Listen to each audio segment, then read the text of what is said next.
Hello friends, law with advocate Kavita channel पर आप सभी का प्यारा सा वेलकम। कंपनी लॉ के सेक्शन 59 से 66 तक डील करने वाले हैं। बहुत ज्यादा वाइड सिलेबस है, इसलिए क्लासेस एक एक क्लास में बहुत सारे टॉपिक को कवर करना पड़ता है, इसलिए सिलेबस जो है थोड़ा सा स्लो चल रहा है।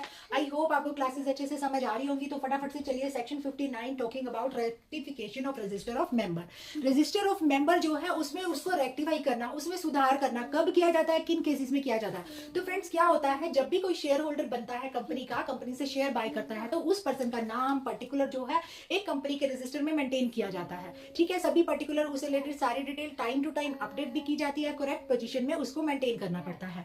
जिस भी मेंबर का नाम उस रजिस्टर में होता है वो शेयर होल्डर माना जाता है, और जिसका नाम जो है रजिस्टर में नहीं होता तो उसको जो है यहाँ पर शेयर होल्डर नहीं माना जाता। ठीक है, इसलिए उसका नाम और एंट्री जो है रजिस्टर में बहुत जरूरी होती है। लेकिन क्या होता है, जब भी कंपनी ऐसा नहीं कर पाती, कंपनी उस पर्सन का नाम जो है अगर रजिस्टर में नहीं लिखती, कंपनी की मिस्टेक की वजह से, कंपनी के इग्नोरेंस की वजह से, तो सब सेक्शन 159 उस पर्सन को, उस होल्डर को राइट टू अपील देता है कि वो पर्सन अपील कर सकता है ट्रिब्यूनल में जाकर। आपको पता है कंपनी लोग के सारे मैटर हमारे ट्रिब्यूनल में जो है सॉर्ट आउट होते हैं, तो वो ट्रिब्यूनल में जाके अपील कर सकता है। तीन केसेस में, अगर उसका नाम जो है एंटर नहीं किया, या फिर उसके नाम को ओमिट कर दिया गया है, या फिर कंपनी ने डिफॉल्ट किया है उसके नाम को एंटर करने में विदाउट अननेसेसरी डिले, यानी मेंबर बने हुए 1 मंथ हो गया लेकिन कंपनी ने 1 मंथ के अंदर अंदर उसका नाम जो है रजिस्टर में एंटर नहीं किया, तो यहाँ पर वो पर्सन अपील कर सकता है एग्रीव्ड पर्सन ट्रिब्यूनल में जाकर। फिर सबसेक्शन 2 जो है, यहाँ पर ट्रिब्यूनल क्या करेगा, उसकी अपील को सुनेगा, या तो डिसमिस कर देगा या फिर ऑर्डर देगा कंपनी को कि उसको डैमेजेस भी दो अगर उसने मांगी है। 10 डेज के अंदर अंदर उसका नाम रजिस्टर कीजिए उस रजिस्टर के अंदर, और यदि आपने एंटर कर रखा है किसी भी करेक्शन यानी रेक्टिफिकेशन, सुधार की जरूरत है, तो वो कीजिए। अब आ जाइए सबसेक्शन 3 पर। सबसेक्शन 3 हमारा क्या कहता है, सबसेक्शन 3 हमें ये बताता है कि यहाँ पर इसमें सेक्शन में जो है, जो होल्डर है उसके राइट को प्रोटेक्ट किया गया है। यहाँ पर बता रहा है कि जो भी होल्डर है उसके राइट को प्रोटेक्ट किया जाएगा, यानी जो भी पर्सन है उसका राइट है वो अपनी सिक्योरिटी को ट्रांसफर भी कर सकता है, जैसे चाहे अपनी सिक्योरिटी को वो यूज कर सकता है। तो subsection 3 protect the right of holder to transfer the security, और उसका जो है वोटिंग राइट है वो भी उसका एज इट इज रहेगा, भले ही उसका नाम एंटर किया हो या ना किया हो, मेंबर माना जाएगा, उसका वोटिंग राइट भी एज इट इज रहेगा। क्योंकि यहाँ पर डिफॉल्ट जो है वो कंपनी का होता है, मेंबर का नहीं होता, इसलिए उसके सभी राइट को प्रोटेक्ट किया जाएगा जब तक कि ट्रिब्यूनल के द्वारा सस्पेंड ना किया जाए। यानी उसके राइट को सबसेक्शन 3 राइट प्रोटेक्ट करता है किसके, एग्रीव्ड पर्सन के, जब तक कि ट्रिब्यूनल उसको सस्पेंड ना करे। अब यहाँ पर सबसेक्शन 4 हमें क्या बताता है, ये कहता है कि transfer of security contravene certain act and direction of tribunal. यानी हमने कहा यहाँ पर कि राइट प्रोटेक्ट किया जाएगा होल्डर का टू ट्रांसफर ऑफ सिक्योरिटी के केस में भी, यदि वो अपने शेयर्स को ट्रांसफर करना चाहता है तो वो कर सकता है, भले ही उसका नाम रजिस्टर में नहीं है। लेकिन अगर वो ट्रांसफर ऑफ सिक्योरिटी में जो भी यहाँ पर डायरेक्शन ऑफ ट्रिब्यूनल है या कॉन्ट्रावेन करता है सर्टेन एक्ट का, क्या कह रहे हैं यहाँ पर, ट्रिब्यूनल में on application made by depository participant, security and exchange board या सिक्योरिटी डायरेक्ट कर सकता है कंपनी को, डिपोजिटरी को, कि सेट करे right the contravention and rectify करे रजिस्टर के रिकॉर्ड को। मतलब ये कह रहा है कि जब भी किसी पर्सन को जो है ट्रांसफर ऑफ सिक्योरिटी करने का राइट हमने प्रोटेक्ट कर दिया 3 के अंदर, लेकिन अगर वो कॉन्ट्रावेन करता है, ठीक है, और उसके कॉन्ट्रावेन की एप्लीकेशन जो है किसी डिपोजिटरी के द्वारा दी जाती है, यहां पर देखो सबसेक्शन 4 कॉन्ट्रावेन की एप्लीकेशन दी जाएगी, कहां दी जाएगी, ट्रिब्यूनल के अंदर दी जाएगी, और कौन देगा, ट्रिब्यूनल के अंदर जो एप्लीकेशन दी जाएगी बाय द डिपोजिटरी दी जाएगी, या फिर स्टॉक एंड एक्सचेंज बोर्ड के द्वारा दी जाएगी, एसबी के द्वारा, या फिर कोई भी, मान लो यहाँ पर होल्डर ऑफ सिक्योरिटी है, होल्डर ऑफ सिक्योरिटी अगर यहाँ पर क्या करता है, कंप्लेन करता है ट्रिब्यूनल में कि कंपनी क्या कर रही है, कॉन्ट्रावेन कर रही है, ट्रांसफर ऑफ सिक्योरिटी का विरोध कर रही है, या फिर जो ये नीचे एक्ट दे रखे हैं सिक्योरिटी कॉन्ट्रैक्ट रेगुलेशन एक्ट 1956 या security and exchange board of India 1992 या फिर कंपनीज एक्ट का, तो ट्रिब्यूनल यहाँ पर कंपनी को सबसेक्शन 4 के अंदर ट्रिब्यूनल कंपनी को क्या करेगा, ऑर्डर देगा कि भाई इसको रेक्टिफाई करो, इसको जो है रेक्टिफाई करो, कॉन्ट्रावेंशन नहीं चलेगा। ठीक है, ये था हमारा सेक्शन 59 फ्रेंड्स। अब आ जाइए यहाँ सेक्शन 61 से 70 को डील करने वाले हैं। फर्स्ट ऑफ ऑल सेक्शन 61 हमें कहता है अल्ट्रेशन ऑफ शेयर कैपिटल, कि क्या आप अल्ट्रेशन ऑफ शेयर कैपिटल कर सकते हैं। सेक्शन 61 आपको बताता है अल्ट्रेशन ऑफ शेयर कैपिटल। तो इसने ना यहाँ पर 3 केसेस दे रखे हैं, 3 केसेस दे रखे हैं कि कब कब हम अल्ट्रेशन ऑफ जो है शेयर कैपिटल कर सकते हैं। पहला यहाँ पर दे रखा है कि power of limited company to alter it share capital. Subsection यहाँ पर सेक्शन 61 का पहला जो सब सेक्शन है वो हमें ये बताता है कि जो भी कंपनी जो भी कंपनी यानी power limited by limited power of limited company जो है उसकी पावर है वो अल्टर कर सकती है अपनी शेयर कैपिटल को, लेकिन किन किन केसेस में पहले उसे क्या करना पड़ेगा, इस कैपिटल के अल्टरेशन का जो है क्लोज यानी कैपिटल क्लोज को सबसे पहले उसको कहां अल्टर करना पड़ेगा, मेमोरेंडम में। इतनी क्लासेस के बाद इतना तो आपको पता चल गया ना, कंपनी के अंदर कोई भी अल्टरेशन होगा तो हमें मेमोरेंडम को चेंज करना पड़ेगा। अगर कंपनी अपनी शेयर कैपिटल को अल्टर करना चाहती है तो उसको जो है कैपिटल क्लोज चेंज करना पड़ेगा, कहां पर, मेमोरेंडम में। अब वो चेंज में क्या क्या कर सकती है, सबसे पहले वो शेयर कैपिटल को इंक्रीज कर सकती है, ठीक है। दूसरी बात यहां पर दे रखी है, कंसोलिडेट या डिवाइड कर सकती है। कंसोलिडेट या डिवाइड का मतलब है बांट सकती है शेयर कैपिटल को, लेकिन इसके लिए उसको नेशनल कंपनी लॉ ट्रिब्यूनल की अप्रूवल लेनी पड़ेगी। अगर इससे जो है पर्सन के वोटिंग राइट पर इफेक्ट पड़ रहा है तो अप्रूवल की जरूरत है, अदरवाइज जरूरत नहीं है।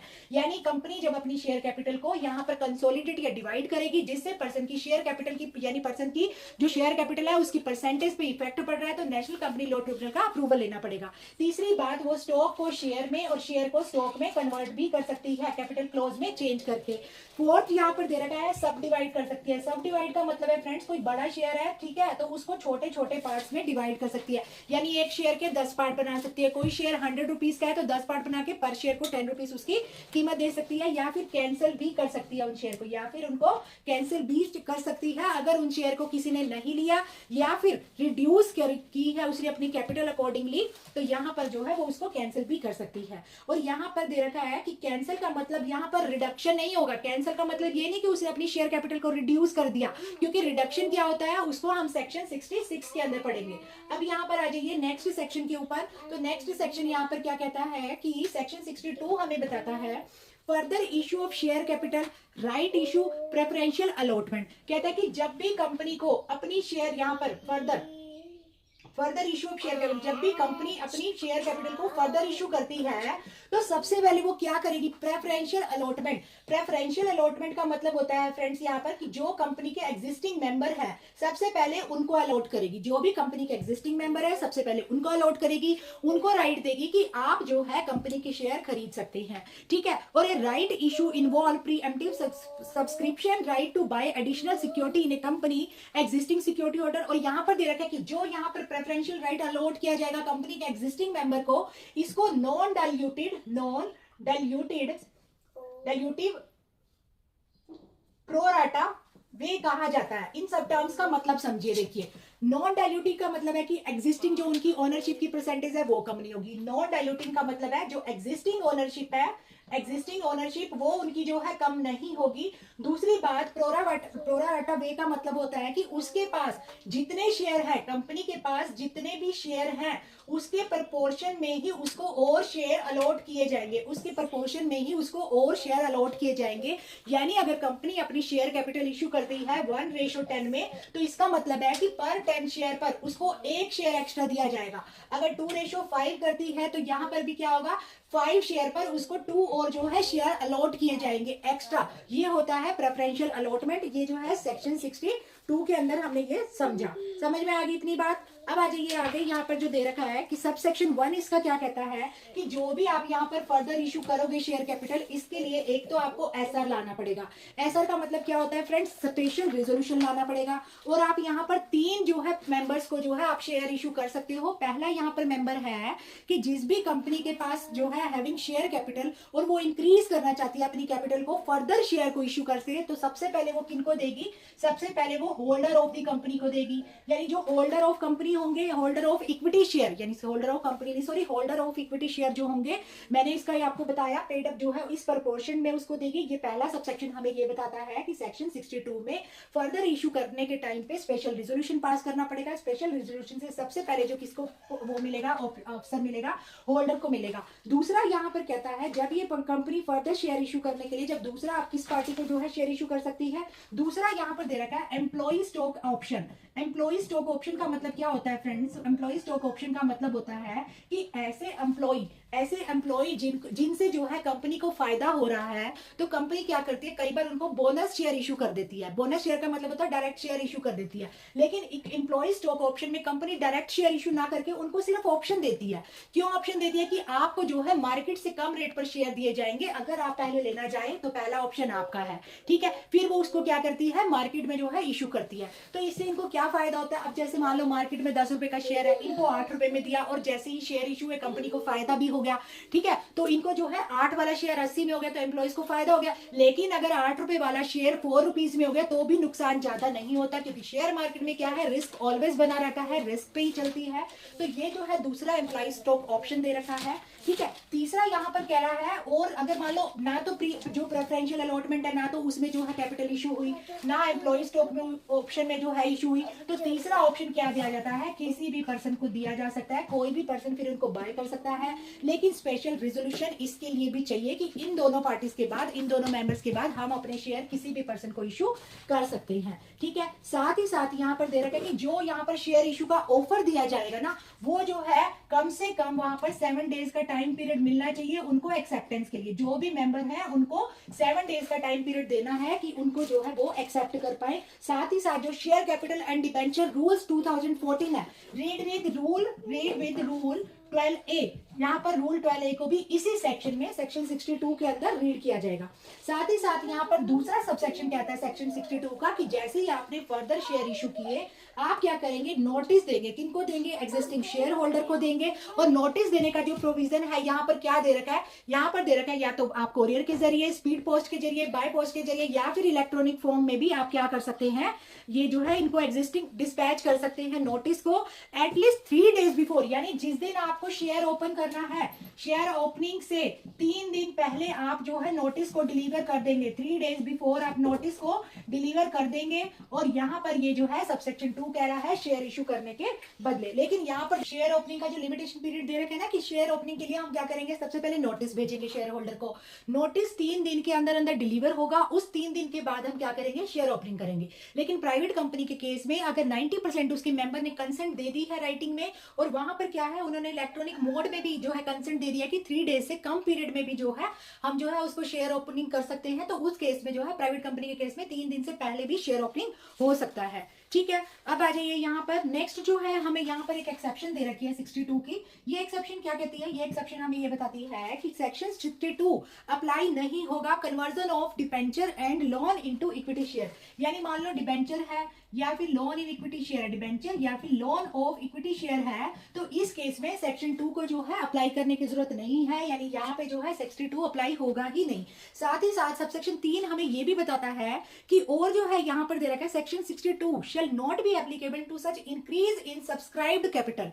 साथ ही साथ एक तो हमें ये बताता है कि डिबेंचर जो है, डिबेंचर और लोन ऑफ इक्विटी शेयर पे जो है सेक्शन 62 जो है अप्लाई नहीं होगा। और सेक्शन 62 उस पर भी अप्लाई नहीं होगा, किस चीज के लिए, इंक्रीज इन सब्सक्राइब्ड कैपिटल। यानी जो शेयर की वैल्यू आपने फेस वैल्यू रखी है उसको जो है आप इंक्रीज नहीं कर सकते।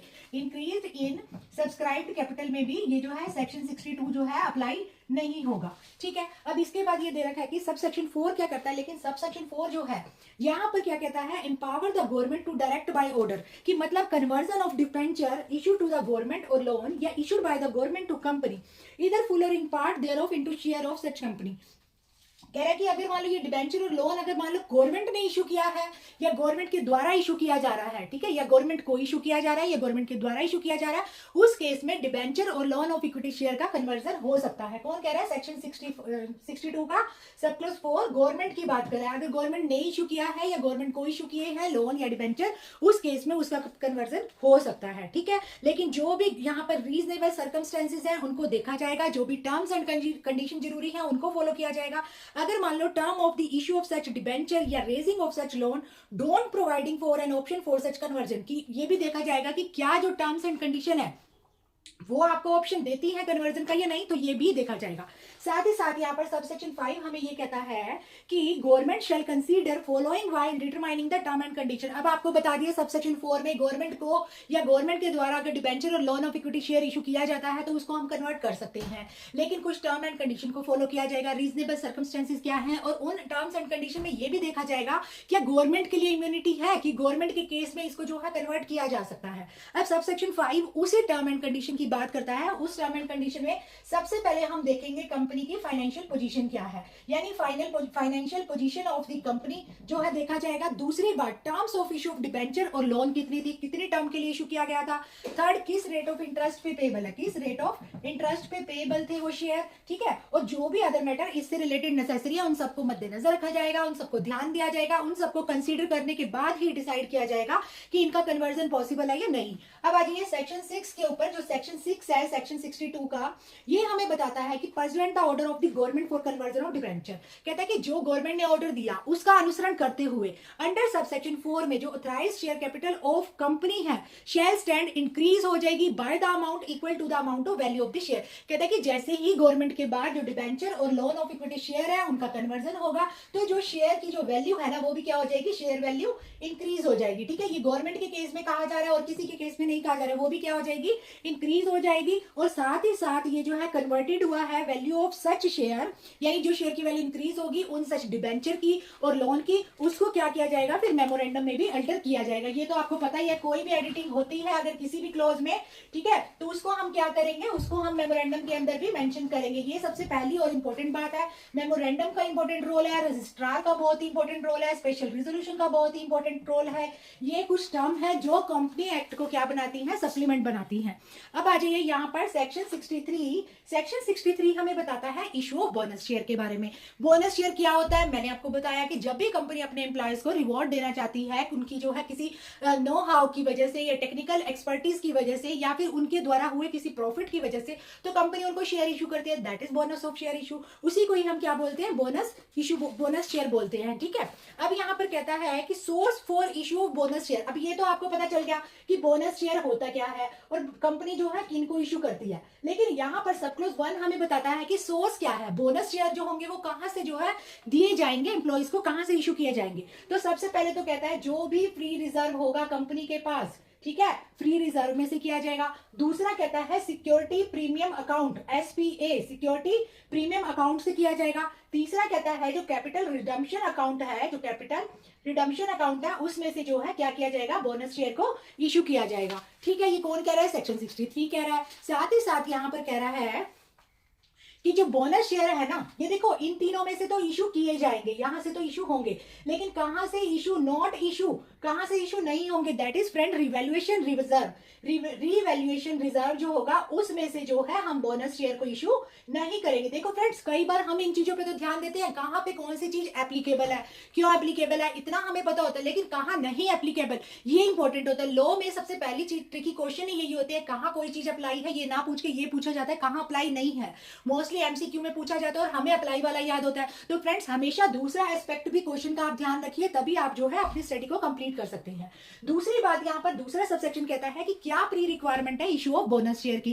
कोई भी कंपनी अपने प्रॉफिट को बोनस शेयर में नहीं बदल सकती। पहली बात तो आप ये समझिए कि क्या रिक्वायरमेंट है, क्या रिक्वायरमेंट है यहाँ पर बोनस शेयर की, क्या रिक्वायरमेंट है, ठीक है, बोनस शेयर की। मैं इसको बीएससीडी नोट कर रही हूँ, प्लीज आप समझ जाइएगा क्या रिक्वायरमेंट है बोनस शेयर की। तो फर्स्ट रिक्वायरमेंट ये है कि कोई भी कंपनी नॉट फ्रॉम प्रॉफिट, ठीक है, नॉट फ्रॉम प्रॉफिट में से कोई भी कंपनी अपने बोनस शेयर को इशू नहीं कर सकती। दूसरी बात यहां पर कह रहा है नो कंपनी में कैपिटलाइज इट्स प्रॉफिट और reserve for purpose of issuing fully paid up bonus share. जब तक, यानी कंपनी अपने प्रॉफिट में से बोनस शेयर इशू नहीं कर सकती, कब तक, जब तक कि उसको आर्टिकल ने अथॉरिटी ना दी हो, ठीक है। आर्टिकल ऑफ एसोसिएशन है ना, कंपनी कैसे रन करेगी, तो आर्टिकल ने जब तक उसको जो है अथॉरिटी ना दी हो, एक तो इस केस में, ठीक है। दूसरी बात यहां पर कह रहा है रिकमेंडेशन ऑफ बोर्ड नाउ, यानी बोर्ड की अगर रिकमेंडेशन भी नहीं है, बोर्ड रिकमेंडेशन भी नहीं है, तो भी कंपनी अपने प्रॉफिट में से जो है बोनस शेयर को इशू नहीं करेगी। थर्ड बात है कि अगर कंपनी ने मान लो अगर कंपनी ने यहाँ पर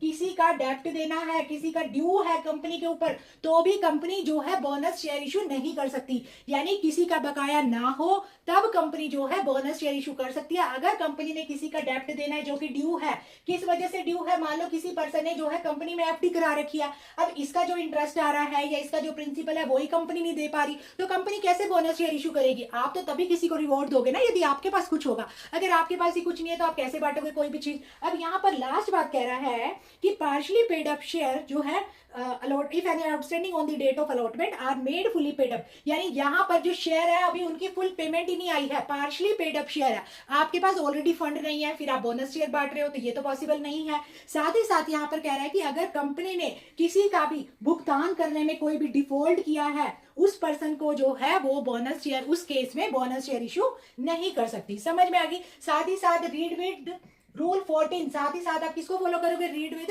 रूल 14 को फॉलो करोगे। यहाँ पर नेक्स्ट आ जाइए, यहाँ पर सेक्शन 64 आ गया फ्रेंड्स हमारे पास।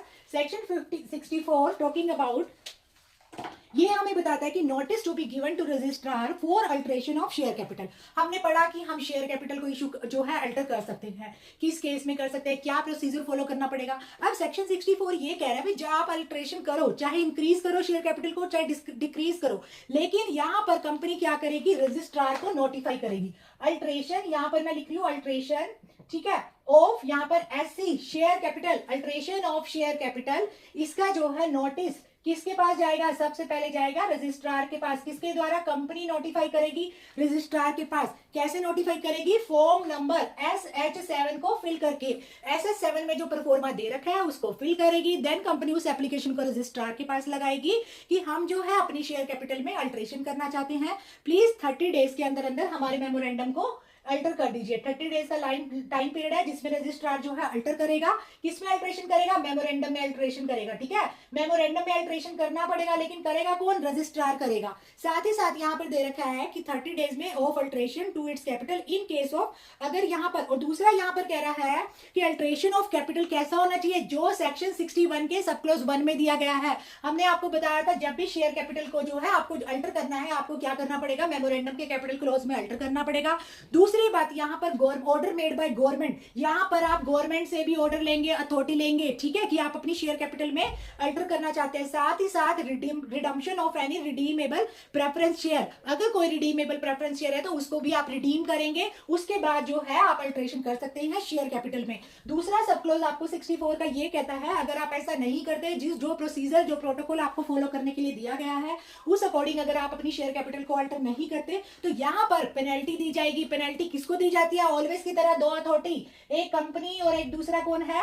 ऑफिसर। अगर कंपनी है तो कंपनी के केस में जो है यहाँ पर 500 ईच डे से लेकर 500 ईच डे पेनल्टी से लेकर मैक्सिमम 5 लाख तक वसूले जा सकते हैं। वसूले नहीं यूज करेंगे क्योंकि फ्रेंड्स ये पेनल्टी है, वसूलना मतलब जबरदस्ती वसूले नहीं जाएंगे, ये पेनल्टी है जो कंपनी को पे करनी पड़ेगी। साथ ही साथ अगर कोई भी ऑफिसर जो है अगर उसको पेनलाइज किया जा रहा है तो 500 ईच डे से लेकर फ्रेंड्स 1 लाख तक उस पर भी पेनल्टी लगाई जा सकती है। ठीक है, और ये पेनल्टी कौन लगाएगा? National company law tribunal.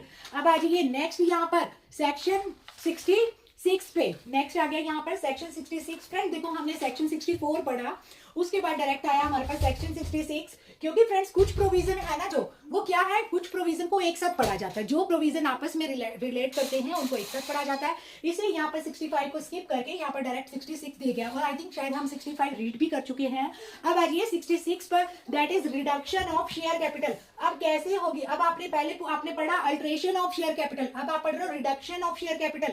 Reduction of share capital का मतलब पता है क्या होता है? रिडक्शन ऑफ शेयर कैपिटल का मतलब होता है कि कंपनी के पास जो फंड है ना उसको कम कर देना। अब कम कैसे करेगी? या तो जो जिन शेयर होल्डर का पैसा है उनको वापस कर देगी, या फिर अगर और कोई प्रोविजन है तो इस सेक्शन में पढ़ेंगे। फर्स्ट ऑफ ऑल सेक्शन 66 हमें ये बताता है कि क्रेडिटर जो होते हैं ना, लेनदार की सुरक्षा के लिए, यानी क्रेडिटर को प्रोटेक्ट करने के लिए conservation of capital is one of the main principal. Company law का मेन सिद्धांत क्या है? Conservation of capital. जो भी हमारी कैपिटल है, जो हमारी फंड है, उसको सुरक्षित रखना। क्यों? क्योंकि रिडक्शन ऑफ कैपिटल क्या करते हैं? Diminish the fund. क्योंकि अगर हम कैपिटल को रिड्यूस करते हैं तो उससे क्या होता है? हमारा फंड भी कम हो जाता है, जिससे जो भी क्रेडिटर है, ये जो बाकी डेब्ट है उस पर भी इंपैक्ट पड़ता है। लेकिन कई बार क्या होता है कि कंपनी की भी मजबूरी हो जाती है ऐसा करना। क्यों? क्योंकि मान लो कंपनी ने 100 करोड़ पे या 50 करोड़ जो है फंड कलेक्ट किया, 50 करोड़ को मानते हैं फंड कलेक्ट किया।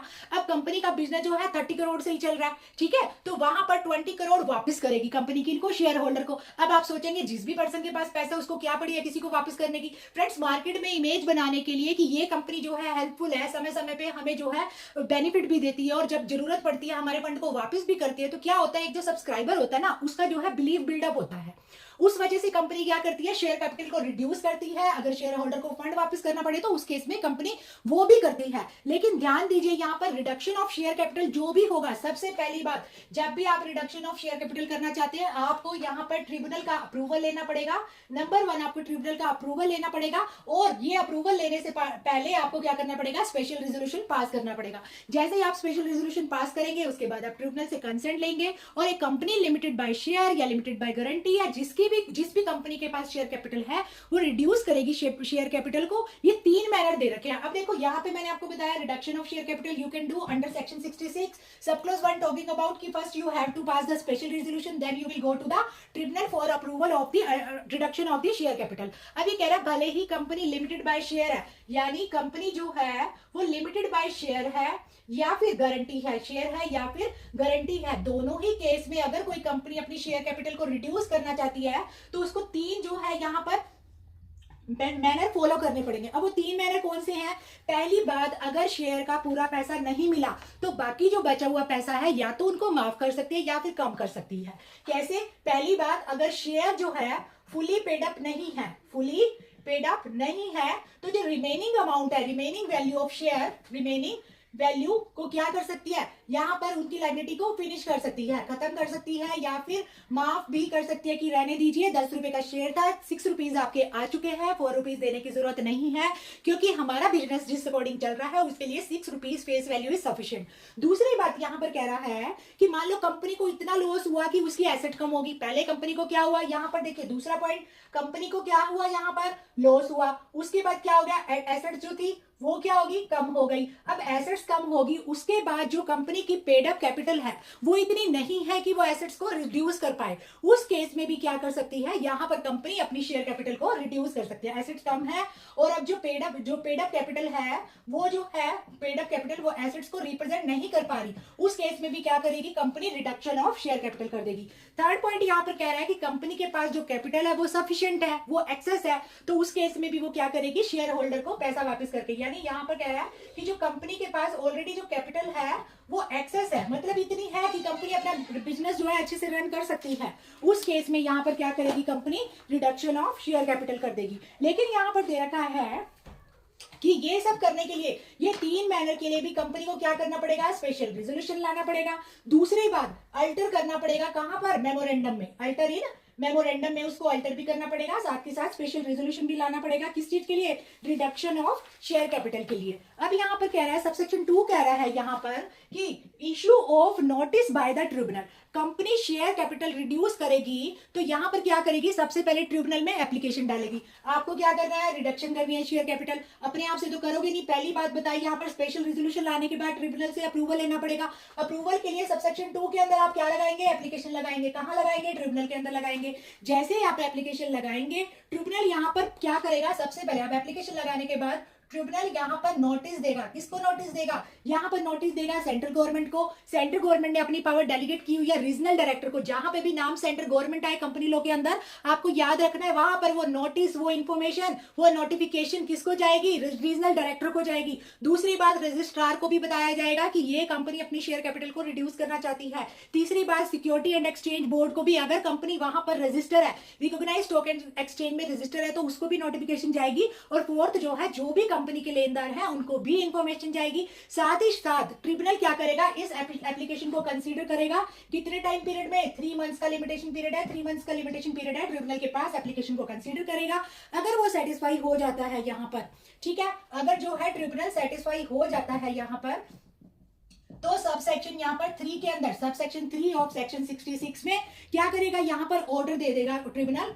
किस चीज का, ऑर्डर ऑफ रिडक्शन दे देगा। कि ठीक है आप रिड्यूस कर सकते हैं अपनी शेयर कैपिटल को, लेकिन मेक श्योर करेगा कि इस कंपनी का कोई भी डेप्ट, कोई भी क्लेम बकाया नहीं है। सब कुछ इन्होंने डिस्चार्ज कर दिया जिसका अमाउंट देना था। सब जो चीजें सिक्योर्ड थी वो सिक्योर्ड हो रखी हैं। जिस जगह पे कंसेंट की रिक्वायरमेंट थी कंसेंट भी इन्होंने ऑब्टेन कर रखी है। और जो भी इनका अकाउंटिंग ट्रीटमेंट है, यानी जो भी इन्होंने अकाउंट को मेंटेन किया गया है, वो अंडर सेक्शन 133 में जो भी अकाउंटिंग स्टैंडर्ड दे रखे हैं, जो भी अकाउंटिंग स्टैंडर्ड दे रखे हैं उसको फॉलो करके इन्होंने अपना, इस कंपनी ने अपना अकाउंट मेंटेन कर रखा है।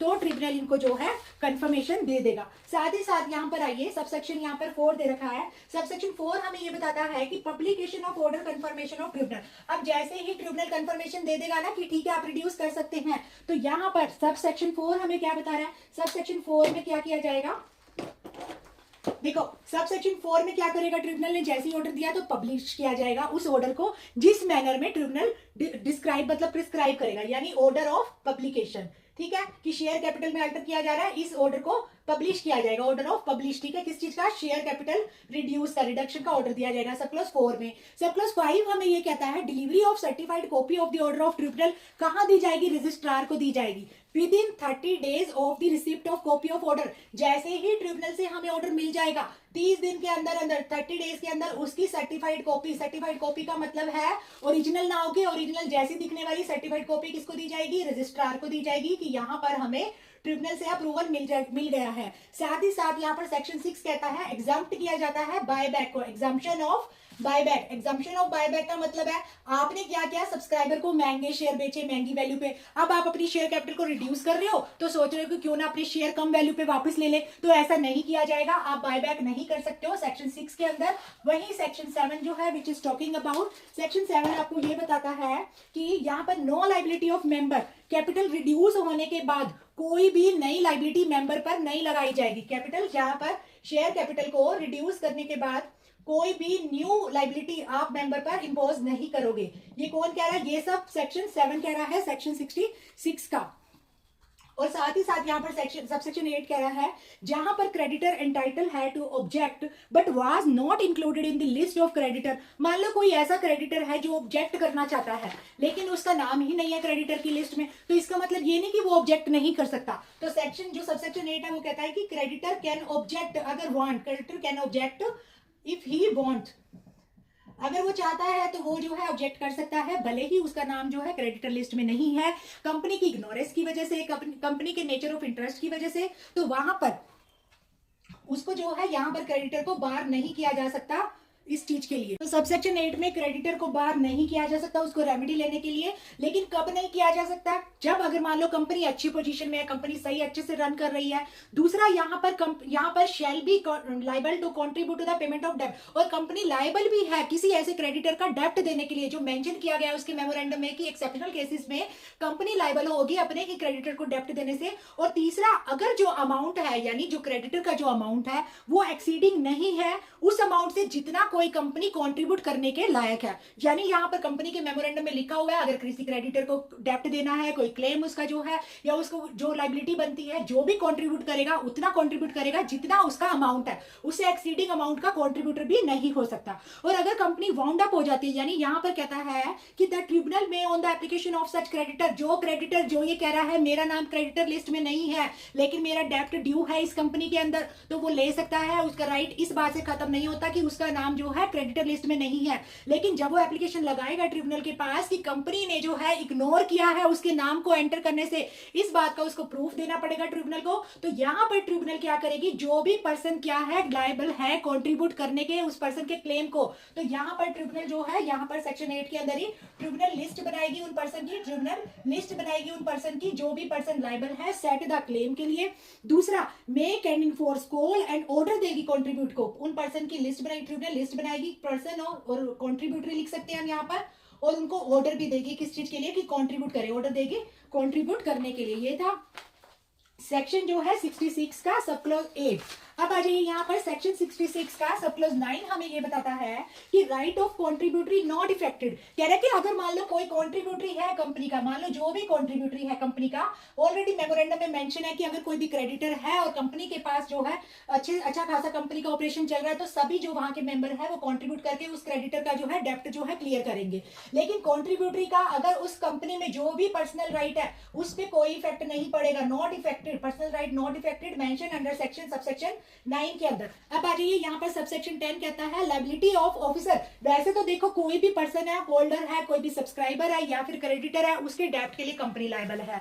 लेकिन मान लो यहाँ पर सबसेक्शन 10 कहता है लायबिलिटी ऑफ ऑफिसर की बात कर रहा है। लायबिलिटी ऑफ ऑफिसर किन केसेस में आएगी? लायबिलिटी ऑफ ऑफिसर आएगी मान लो उन ऑफिसर ने नोइंगली, जानबूझकर कंसील किया है उस क्रेडिटर का नाम जो है, जो एंटाइटल है, या फिर उन्होंने क्या किया है, उनका जो ऑफिसर थे उनका ऑब्जेक्टिव था रिडक्शन का, बेट का या प्राइवी का, टू सच कंसीलमेंट, मतलब किसी जो ऑफिसर है उसने जानबूझकर उस क्रेडिटर का जो है नेम मेंशन नहीं किया जानबूझकर, या नोइंगली मिस रिप्रेजेंट किया, गलत तरीके से जो है उसको रिप्रेजेंट किया, नेचर क्या है उसका, अमाउंट क्या है डेप्ट का, मतलब क्रेडिटर से लेकर कोई भी फॉल्स इंफॉर्मेशन किसी ऑफिसर की जो है गलती की वजह से जानबूझकर अगर उसने ऐसा किया है, तो ऐसे केसेस में वो ऑफिसर जो है पर्सनली लायबल होगा उस डेप्ट के लिए। ठीक है, तो अबेट का मतलब होता है कि किसी ने उसको इंकरेज किया ऐसा जानबूझकर करने के लिए कि उस क्रेडिटर का नेम जो है ओमिट कर दो। दूसरा यहाँ पर कह रहा है प्राइवी।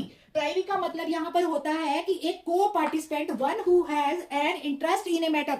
यहाँ पर प्राइवी का मतलब होता है कोई ऐसा पर्सन जिसका उस क्रेडिटर के मैटर में इंटरेस्ट है, उसने उसको कहा कि जानबूझकर इस क्रेडिटर का नाम जो है ओमिट कर दीजिए। ऐसे केसेस में वो पर्सन जो है, यानी वो जो एम्प्लॉय है, ऑफिसर है, पर्सनली लायबल होगा। ये थी हमारी आज की कंपनी लॉ की क्लास, सेक्शन 66 तक हमने डील किया। मिलेंगे नेक्स्ट वीडियो में, बाय बाय, थैंक यू।